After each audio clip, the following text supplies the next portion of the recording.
Hello, in this video, I'm going to go through all the cards that I would play if I was going to build a Thranduil the Strategist commander deck.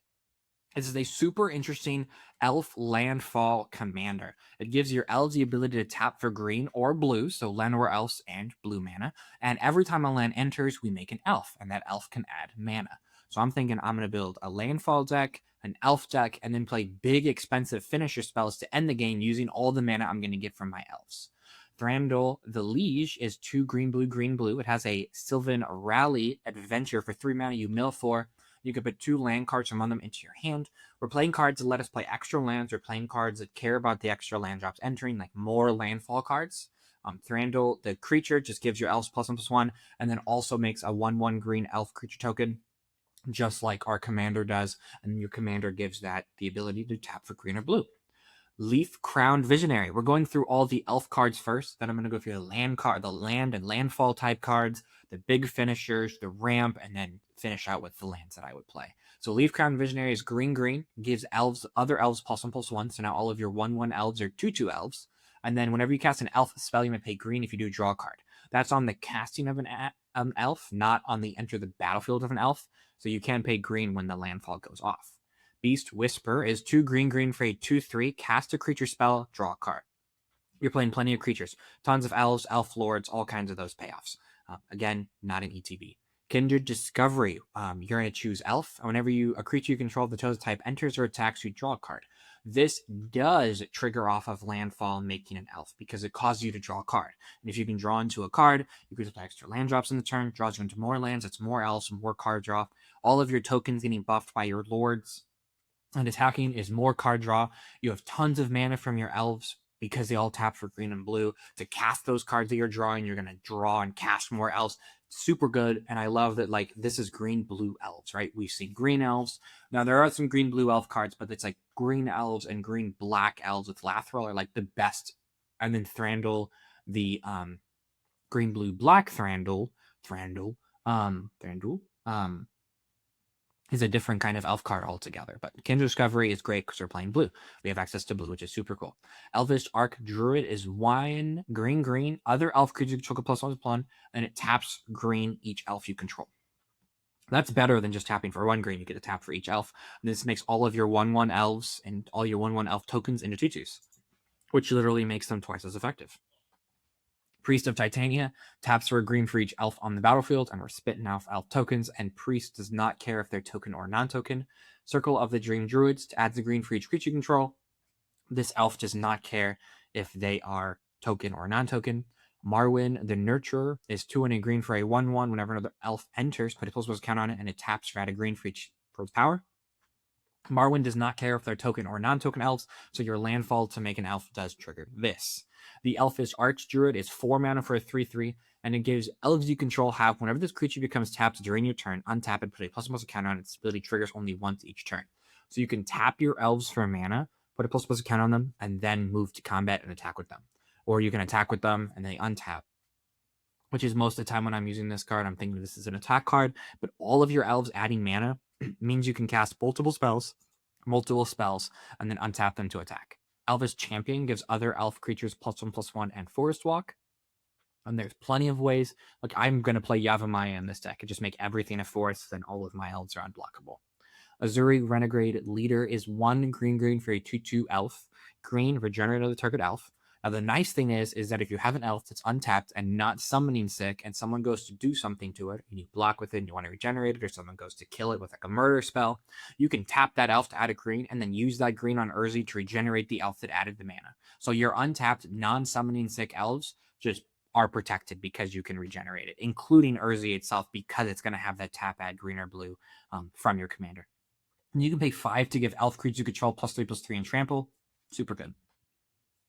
Azorius Shepherd protects your green spells, uncounterable. It's an elf. And then for 6 mana, you can make each elf a 5/5, which is really going to hurt your opponents big time. And it makes them into a dinosaur in addition to their other creature types, meaning they still tap for mana and they still get buffed by all of your lords.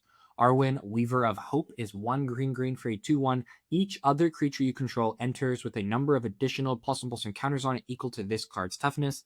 So your +1/+1 encounters and all of your Lord effects means that your other things enter with additional +1/+1 encounters. At a minimum, Arwen makes all of your landfall into Elves 2/2s, which is just the floor of being on 2/2s is good. Elrond, Moon Reader, whenever you activate the ability of your creature, draw a card. The ability triggers only once each turn. Adding mana counts. And then for 7 mana, you can flicker things. Unfortunately, you do have to flicker to non-land things, so you can't trigger your landfall with it. Elven Wrath Steerer. Whenever a land you control enters, choose one. Tap target creature and opponent controls, or untap target creature you control. If you have any cards that, I don't know if I included them in the list, but I just like the ability of untapping my things that made mana or tapping down blockers. But if you have anything that like tap, puts a land into the battlefield to trigger your landfall, you can go pretty cool with that. Ancient Green Warden, if a land entering causes a triggered ability, if your permanent you control the trigger, that ability triggers additional time, meaning you get 2 elves off each land. And you can play lands from your graveyard. So we're playing Fabled Passage, Misty Rainforest, Fetch Lands, Evolving Wilds, etc. So we can continue to crack lands. And fetch lands represent 2 lands, right? Because you're playing the fetch land, triggering your landfall. Getting another land, searching, getting a land, triggering your landfall. Nissa, Resurgent Animist is a landfall 3/3 for 3. Whenever a land enters under your control, add 1 mana of any color. Then, if this is the second time this ability is resolved this turn, reveal cards on top of your library until you reveal an elf or elemental. Put into your hand, the rest on the bottom of your library in a random order. You are Chuck-a-Pluck full of elves. So it's always going to, second land is going to draw your card, which is good with your fetches. It's good with your searches. So Asai, Tyrant of Gyre Strait is 4 green for a 5/5, and you play an additional land on each of your turns. When a land you control enters, you draw a card. Additional land drops are perfect for triggering all of your other landfall things, and drawing cards is just good because all your elves add mana. So Takiova Benthic Druid is 5 mana 3/3. When a land enters, you gain a life and draw a card.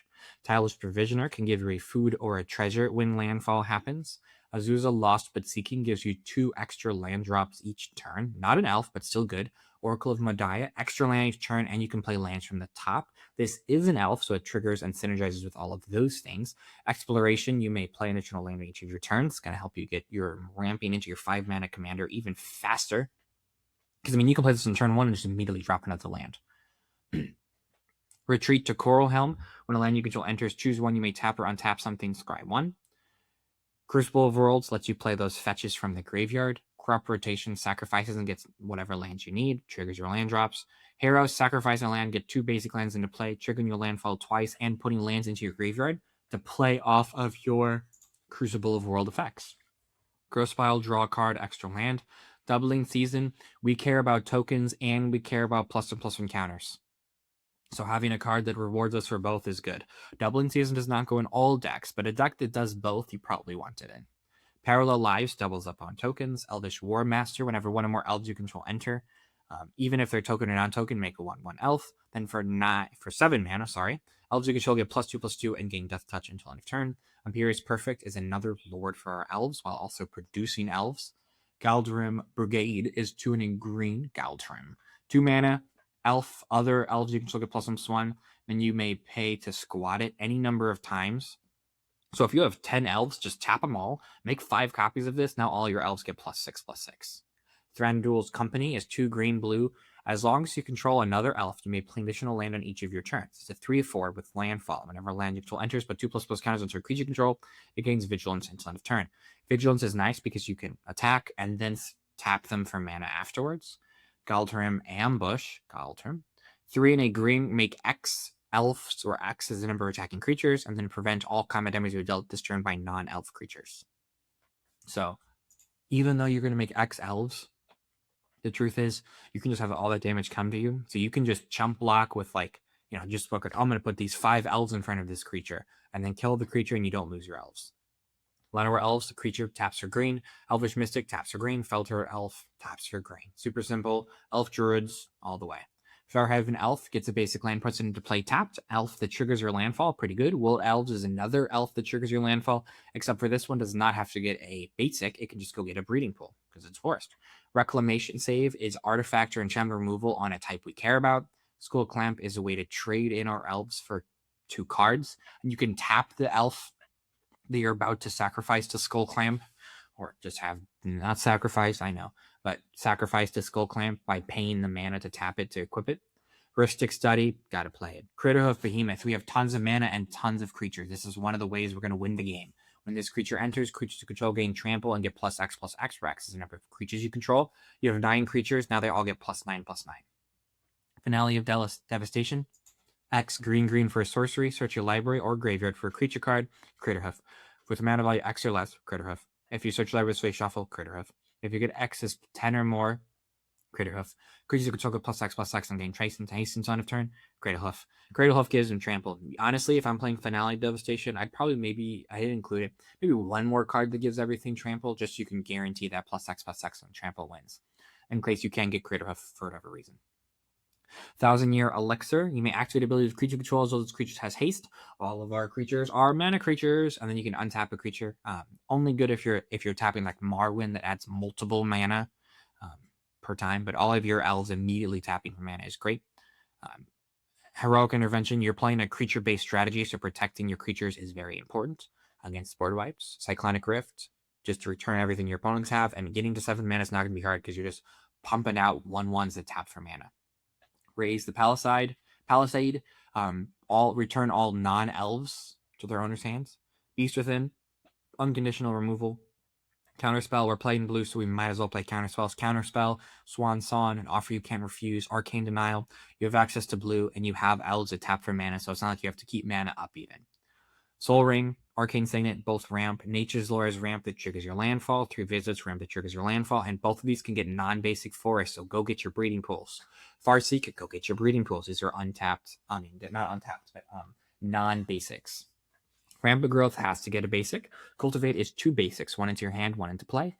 Through the Forest Gate, look at the top 20, put any number of land cards from on the battlefield tapped and shuffled. You gain 8 life. 3 Tree City is a Nykthos for elves of a creature type, so 2 tap, and amount of mana of that color equals the number of creature control of the chosen type. Misty Rainforest, Fabled Passage, Prismatic Vista, Woodswept Heath, Evolving Wilds, Terramorphic Expanse. Like I mentioned, we're just doing all the sacrifice lines, and I would probably include more than just Misty Rainforest, and then Reliquary Tower because we're drawing plenty of cards and only 2 colors. If you want to check out the entire deck list again, it's in the description. Go look it up. Unsponsored Moxfield list. Let me know your thoughts on this deck in the description. What you think? What cards did you add? What cards did you avoid playing? I think being able to just add blue to our elf decks is very fun and gives us powerful cards like Kindred Discovery. If you liked the video, give it a like, subscribe if you want to see videos like this. But I hope you have a good rest of your day, and may your top decks be ever in your favor. Thank you.